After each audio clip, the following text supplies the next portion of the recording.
मंडळी नमस्कार। मंडळी, लोकसभा निवडणुकीमध्ये पराभूत झालेले अनेक उमेदवार आता विधानसभा निवडणुकीतून आमदार होण्याचं स्वप्न पाहत आहेत। ज्यांना पक्षानं तिकीट नाकारलं होतं अशा काहींना भाजपनं विधान परिषदेवर पाठवलं होतं। पंकजा मुंडे बीडमध्ये पराभूत झाल्या, त्यांना भाजपनं विधान परिषदेवर पाठवल्याचं आपण पाहिलं। तर भाजपचे सुजय विखे पाटील, प्रताप पाटील चिखलीकर, रावसाहेब दानवे, शिवसेनेचे उद्धव ठाकरे गटाचे चंद्रकांत खैरे अशी काही नावं आहेत ज्यांना लोकसभेला पराभवाला सामोरं जावं लागलं। हे नेते आता पुन्हा एकदा विधानसभेच्या रिंगणात उतरतील अशी शक्यता व्यक्त करण्यात येते। तशा पद्धतीचं गणित देखील हे नेते आखत आहेत आणि त्या माध्यमातून आपला मतदारसंघ कोणता असेल, पक्ष आपल्याला लढण्याची परवानगी देईल का, आदी शक्यतांची देखील आता तपासणी केली जाते। चंद्रकांत खैरे यांनी देखील विधानसभेचे दंड ठोपटले आहेत। छत्रपती संभाजीनगर पूर्व किंवा पश्चिम या मतदारसंघातून ते निवडणूक लढू शकतात। विशेषतः शिंदेच्या सेनेचे संजय शिरसाट यांच्या विरोधात लढण्यासाठी आपल्याला पक्षाने आदेश दिला तर आपण निश्चितपणाने निवडणुकीत उतरू, असं ते म्हणाले। दरम्यान त्यांच्या या वक्तव्यानंतर छत्रपती संभाजीनगरचे खासदार संदीपान भुमरे यांनी देखील खैरे यांच्या वक्तव्यावर प्रतिक्रिया देत असताना अगोदर खैरे यांनी तिकीट मिळवून दाखवावं अशा पद्धतीचं आव्हान दिलं। दरम्यान नुकताच भाजपचे माजी नगरसेवक राजू शिंदे यांनी देखील शिवसेना ठाकरे गटात प्रवेश करत विधानसभा लढवणार असल्याचं जाहीर केलंय। विशेषतः शिंदे सेनेचे संजय शिरसाट यांच्या पश्चिम विधानसभा मतदारसंघात ठाकरे गटाचे शिंदे हेच उमेदवार असतील अशी शक्यता आहे। भाजप नेते रावसाहेब दानवे यांचा देखील जालना लोकसभेला पराभव झाला। त्यांचे पुत्र संतोष दानवे हे भोकरदन विधानसभेचे आमदार आहेत, त्यामुळे या मतदारसंघातून दानवे हे विधानसभा लढू शकतात अशी शक्यता व्यक्त केली जाते। मात्र लोकसभा निवडणुकीमध्ये भोकरदन विधानसभा मतदारसंघातही दानवे पिछाडीवर होते, तर काळे यांना इथून मोठं लीड देखील मिळालं होतं। त्यामुळे स्वतः दानवे लढले किंवा त्यांच्या मुलाला जरी त्यांनी पुन्हा एकदा उतरवलं तरी त्यांना विधानसभेला भोकरदन मतदारसंघात संघर्ष करावा लागू शकतो। जिल्ह्यात मराठा आरक्षण प्रश्नामुळे मनोज जरांगे पाटील यांचा चांगला प्रभाव आहे।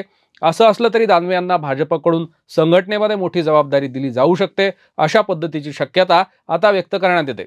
मंडळी, यानंतर नांदेड लोकसभा मतदारसंघात प्रताप पाटील चिखलीकर यांचा देखील पराभव झाला। असं असलं तरी ते सध्या जिल्ह्यातले त्यांचे मेळावे आणि दौरे पाहता आगामी विधानसभेची तयारी करत असल्याचं बोललं जातंय। लोहा मतदारसंघातून ते विधानसभेवर अनेकदा निवडून गेले, त्यांचं वर्चस्व या मतदारसंघावर मोठ्या प्रमाणात आहे, त्यामुळे कदाचित ते इथूनच विधानसभा लढवतील अशी शक्यता आहे। पक्ष त्यांना तिकीट देतो की त्यांच्या मुलाला यावरून त्यांचं भवितव्य ठरणार आहे। मात्र पराभवानंतर चिखलीकर यांनी अनेक विधानसभा मतदारसंघात आपले दौरे वाढवले आहेत। मंडळी, यानंतर आणखी एक भाजपचे अहमदनगर लोकसभेला पराभूत झालेले उमेदवार सुजय विखे पाटील यांनी देखील विधानसभा निवडणूक लढवण्याची इच्छा व्यक्त केली आहे। भाजपनं आपल्याला तिकीट दिल्यास आपण संगमनेर विधानसभा मतदारसंघातून लढू, असं ते म्हणाले। नुकताच संगमनेर इथं एक मेळावा झाला, तेव्हा त्यांनी कार्यकर्त्यांशी चर्चाही केली आणि या जागेची चाचपणी देखील केली।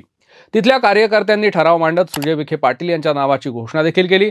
या मतदारसंघातून काँग्रेसचे ज्येष्ठ नेते बाळासाहेब थोरात हे आमदार आहेत, त्यामुळे थोरात आणि विखे घराण्यात पुन्हा एकदा संघर्ष उभा राहण्याची शक्यता व्यक्त करण्यात येते।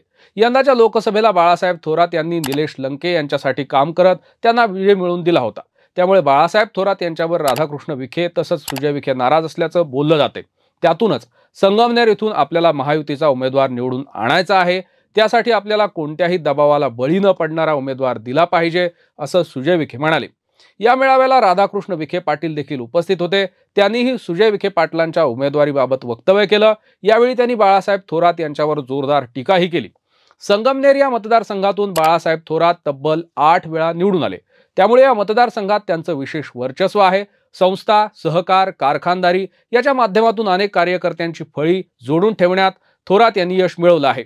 थोरात आणि त्यांचे कुटुंबीय अनेक वर्षापासून या मतदारसंघात जाळं निर्माण करत आहेत, त्यामुळे आजवर त्यांना या मतदारसंघात जिंकण्यासाठी कधीही जड गेलं नाही।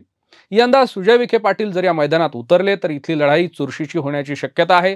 या मतदारसंघाचा इतिहास पाहिल्यास संगमनेरमध्ये थोरात यांच्या विरोधात आजवर महायुतीकडून शिवसेनेचा उमेदवार दिला जात होता, त्यामुळे यंदाच्या निवडणुकीला शिवसेना एकनाथ शिंदे यांच्या पक्षाचा उमेदवार दिला जाईल का की सुजय विखे पाटील यांच्या उमेदवारीला शिवसेनेकडून समर्थन राहील, यावरही इथली उमेदवारी ठरण्याची शक्यता आहे। दरम्यान सुजय विखे पाटील यांचा लोकसभेला पराभव झाल्यामुळे विधानसभा निवडणुकीत त्यांचा आत्मविश्वास नेमका किती प्रमाणात राहतो यावरही इथली निवडणूक ठरणार आहे।